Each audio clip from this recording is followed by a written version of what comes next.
Baru-baru ini ada beberapa isu yang viral tentang penipuan sifu hartanah. Sebenarnya bukan baru-baru ni, tetapi benda ni dah lama, dah bertahun-tahun berlalu dan kemungkinan akan berlaku lagi di masa akan datang. So kalau anda tengok video ni, anda patut belajar sesuatu supaya tak tertipu dengan strategi-strategi pelaburan ataupun strategi-strategi bisnes ataupun buat duit dengan pelaburan hartanah.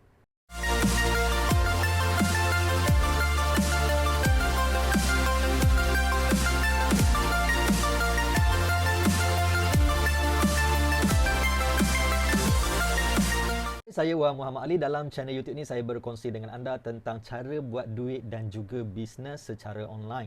Kalau anda berminat nak belajar tentang topik-topik seperti yang saya sebutkan tadi, jangan lupa tekan button subscribe dan tekan loceng untuk pastikan anda mendapat notification setiap kali saya upload video yang baru.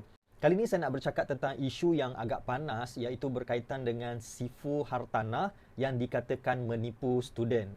Yang dikatakan mengajar cara yang salah menyebabkan student ataupun peserta-peserta yang belajar daripada mereka melakukan cara investment ataupun cara pelaburan yang menyusahkan mereka, yang menjerat mereka dan membankruptkan mereka.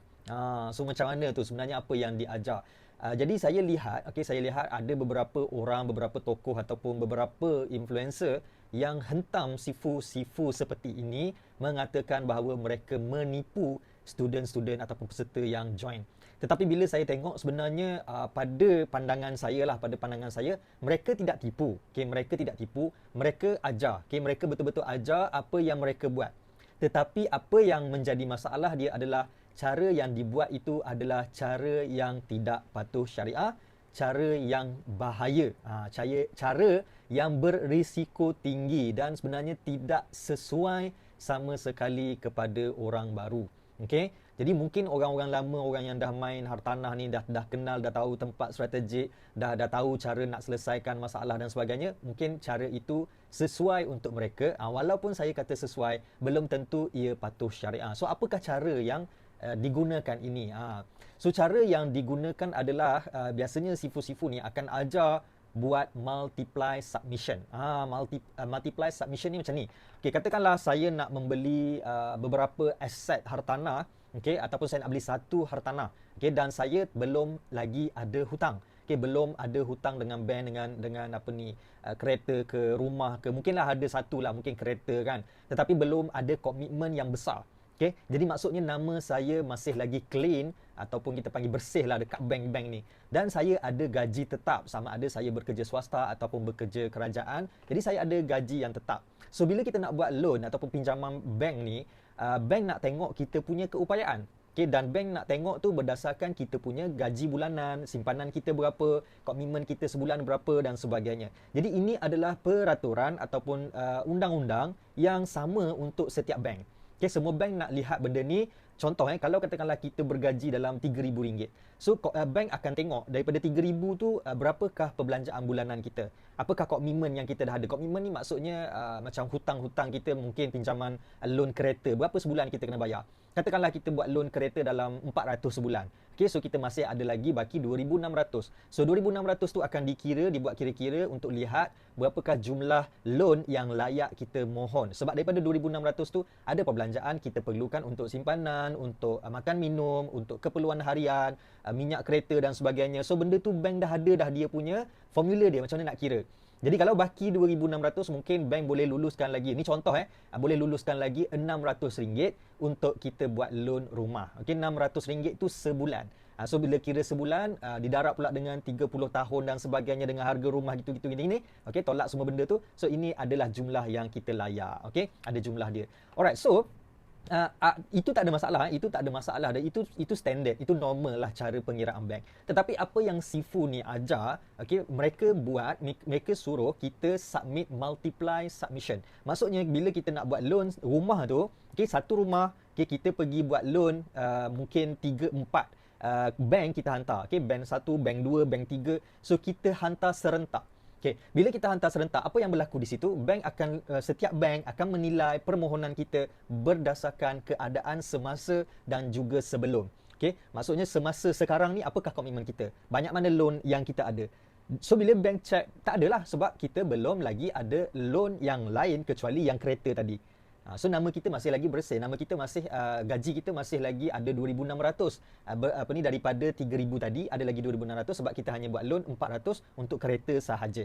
Okay, so semua bank melihat status yang sama, dan apa yang berlaku biasanya bank mempunyai tempoh kelulusan yang sama juga. Kalau katakanlah 2 minggu ataupun sebulan macam tu, so dia sama, masing-masing akan luluskan secara serentak. Jadi kalau katakanlah, bayangkan kita ada kita sepatutnya boleh buat loan contohlah 1,000 kan untuk satu bank. Tiba-tiba kita hantar kepada 3 buah bank. So bila kita hantar kepada 3 buah bank, di situ kita punya loan semua 3 buah bank ini lulus, jadi kita dah ada 3,000 loan yang kena bayar setiap bulan. Okey. So bank pun bila dia nak bagi kelulusan, dia akan tengok pula hartanah, tempat yang kita nak beli dan sebagainya. So Sifu yang mengajar ni juga dia akan cadangkan hartanah, tempat-tempat yang mereka cadangkanlah, yang ini bagus, yang itu bagus kan. Sebab mereka ni akan Sifu-sifu ni biasanya dia orang bekerjasama dengan ejen-ejen hartanah juga untuk deal, untuk turunkan harga, untuk naikkan harga dan sebagainya. Okey, itu yang pertama. Yang kedua, apa yang mereka buat adalah bila kita nak buat loan tu, mereka akan mencadangkan supaya contoh rumah harga 300,000, okey, mereka suruh markup, okey, ejen hartanah akan bantu kita lah. So harga rumah sebenarnya 300,000 yang diminta ataupun dijual kepada kita, tetapi dalam kertas, dalam paper diletakkan harga 400,000. So dengan ejen, dengan Sifu ni, dia orang berpakat-pakat apa semua untuk letakkan jumlah 400,000 sebagai harga rumah tersebut. Okay, so kenapa buat macam tu? Kenapa tak 300,000 je? Sebab dia nak ada buffer, dia panggil. Buffer ni maksudnya kita akan ada lebihan RM1,000 duit, okay, daripada loan tadi kita ada 100,000 baki, yang mana kita boleh gunakan duit itu untuk bayaran bulanan rumah tadi, bayaran bulanan loan tadi. Jadi kita ada 100,000. Contoh kalau katakanlah kita tiap-tiap bulan berapa banyak kita kena bayar sebulan. So daripada 100,000 tu biasanya bukan sekadar untuk bayar bulanan je. Duit tu juga biasanya digunakan untuk renovate. Renovate rumah, tambah perkakasan dan sebagainya. So tinggallah lagi baki dalam 50,000 ataupun 60,000 macam tu. So duit itulah kita akan rolling untuk bayar bulanan rumah tadi. Okay, itu contoh contoh. Kemudian dalam tempoh itulah kita mencari buyer, okey, ataupun kita mencari penyewa untuk menyewa rumah tadi ataupun untuk membeli rumah yang kita dah beli tu. So kita sedang dia macam ni, dia ibarat boom masa. Boom masa. So bila kita markup daripada 300,000 hingga 400,000, loan daripada rendah dia akan jadi tinggi. Sepatutnya kita hanya bayar 1,000 sebulan, tapi kita kena bayar 1,800 sebulan. Sebab apa? Sebab kita markup loan tu tinggi. Kan? Jadi bayangkan 300,000 jadi 400,000, so extra 100,000 kita hutang. Jadi loan kita lebih tinggi dan bayaran bulanan kita lebih tinggi. Jadi tujuan dia adalah untuk kita selamat lah. Maksudnya sekarang ni kita selamat duit ada pegangan sedikit untuk tempoh bertenang, okey, supaya boleh membayar rumah tersebut. Tapi bayangkan kalau ada 3 buah rumah. Okey, 3 buah rumah, gaji kita sebulan 3,000 je. Okay, 400 dah bayar kereta, ada 2,600. Tapi rumah ni, okay, kalau rumah tu harga 300,000, okay, 3 buah rumah menyebabkan, kalau 300,000 ni hutang kita mungkin sebulan dalam 1,800, 2,000 macam tu. Sebulan yang kita perlu bayar. So bayangkan kalau ada 3, jumlah yang kita perlu bayar sebulan lebih kurang 5,000, 6,000 macam tu. Okay, so dengan kemampuan kita sebenarnya tidak layak.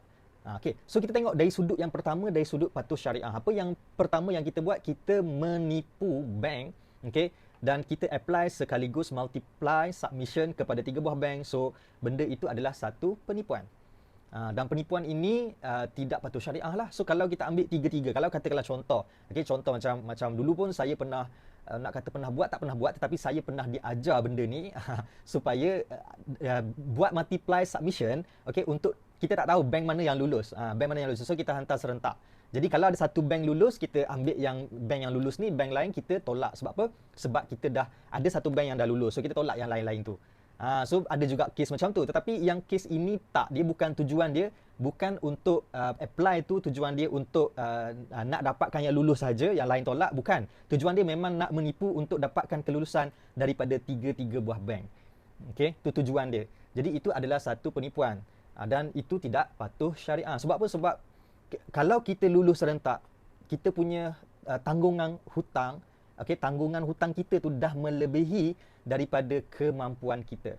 So bila kita punya tanggungan ataupun komitmen melebihi kemampuan. Contoh macam tadilah kan, kita gaji 3,000 tetapi bayaran bulanan rumah sahaja belum benda lain lagi 5,000 sebulan, 5-6,000 sebulan. Sudah jadi negatif. Maksudnya apa di situ? Maksudnya kita menanggung komitmen yang kita tidak mampu tanggung. Okay? Alright. So, mungkin Sifu ni akan bagi tahulah, jangan bimbang, kita kena ada tanggung risiko, kita kena berani, dan duit yang kita ada yang lebihan tadi tu, kita ada masa lebih kurang setahun lebih, 2 tahun untuk kita cari buyer, untuk kita menjual, untuk kita buat cari penyewa dan sebagainya. So di situlah dia punya game dia. Game dia di situ. Jadi ada orang yang selamat, okey, daripada loan yang dibuat dan dia berjaya jual dan dia dapat markup sedikit keuntungan. So dia berjaya, ada yang berjaya. Tapi kalau tidak berjaya, dan ini banyak berlaku, ramai orang gagal, okey, mendapatkan penyewa, gagal menjual rumah tersebut. Akhirnya apa yang berlaku? Mereka menanggung hutang bulan-bulan yang tinggi dan mereka tak dapat nak bayar. Akhirnya mereka bankrupt, akhirnya mereka muflis, akhirnya barang-barang mereka disita, rumah mereka diambil oleh bank. So ini situasi yang berlaku. Game ini yang banyak digunakan dalam strategi-strategi hartanah ni. So inilah yang viral, yang orang sedang marah. Okey, kenapa ajar orang baru cara ini? Okay, so saya harap anda belajar sesuatu daripada perkongsian tadi. Sebenarnya benda tu simple je. Banyak lagi strategi-strategi yang ada di luar sana. Okay, tetapi sebenarnya untuk bisnes hartanah ni kita mesti kena belajar dan kita orang kata mesti ukur baju di badan sendiri. Okay, kita buat secara organik, satu-satu. Nak buat tak ada masalah, tapi buat loan satu, okay, selesaikan satu tu dulu. Okay, lepas tu kita dah beli rumah tu, kita dah ada penyewa dan sebagainya, kita ada income daripada rumah tersebut. So kita ada portfolio baru untuk submit kepada bank untuk buat loan yang kedua. Itu tak ada masalah. Okay, ada banyak strategi yang boleh kita gunakan. Tetapi jangan buat strategi seperti yang disebutkan tadi. Kerana walaupun ada beberapa kes, ada ramai sebenarnya juga yang berjaya tetapi ia tidak patut syariah. Okay, bila kita buat sesuatu benda yang tak patut syariah, benda yang berbahaya, so akhirnya kita akan terjebak dalam masalah. Benda yang kita buat secara menipu ni, benda-benda yang kita buat benda tak bersih lah kan. Hasil daripada sesuatu benda, hasil daripada pendapatan yang tak bersih ni, tak bersih pula dah. Okay, tak bersih ni akan menyebabkan masalah dalam kehidupan kita di masa akan datang, tidak di dunia, di akhirat sana. Alright, so itu saja untuk perkongsian saya pada hari ini. Saya harap anda belajar sesuatu. Jangan lupa tekan button subscribe dan tekan loceng untuk pastikan anda mendapat notification apabila saya update video-video yang baru.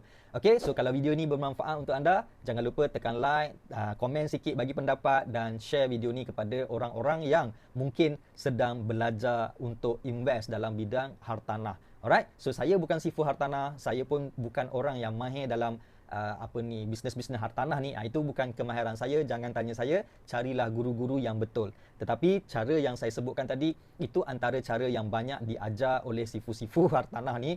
So berhati-hati supaya tidak terjebak dan tidak membuat langkah yang orang kata boleh menjadikan kita muflis, kita bankrupt dan menyusahkan hidup kita. Daripada nak senang, jadi makin susah. Okey, sekian saja daripada saya. Saya Muhammad Ali. Assalamualaikum. Bye-bye.